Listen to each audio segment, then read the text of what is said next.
إِنَّا أَعْطَيْنَاكَ alkawthar. We've given you the greatest, the most abundant good. The basic courtesies that we show to one another in front of each other and when we're entering and exiting a room. How you enter a room, how you exit a room. Everyone says, tafaddal, you go first.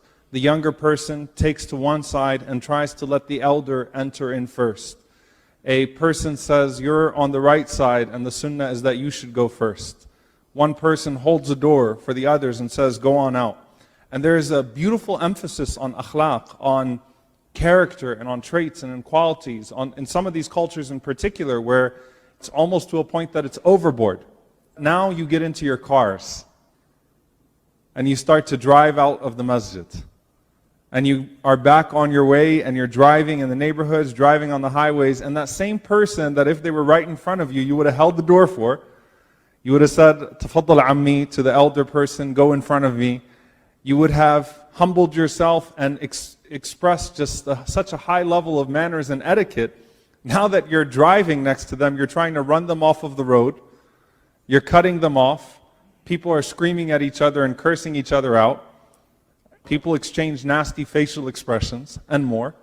And all this happens, and it's the same people that were just sitting together in the same room, but now everyone hates each other and is cursing each other out and is showing absolutely no courtesy to one another.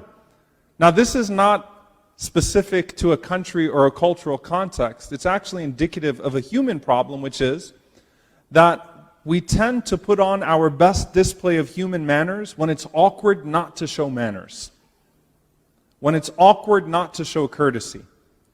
And it's less about the person in front of you as much as it is about you not being perceived in a certain way.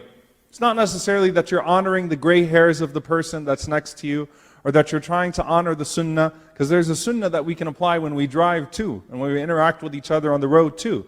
It's that I don't want to be perceived as a person of no manners, and I'm following basic cultural etiquette, and so I want to make sure that I don't cut someone off. I want to make sure this person goes ahead of me, and I sit in a gathering and I might uphold these high level of etiquettes about the way that I carry myself. But then once you're disconnected from that person in a meaningful way, and that person no longer is a human being but just another car on the road, then suddenly all of that goes out the window.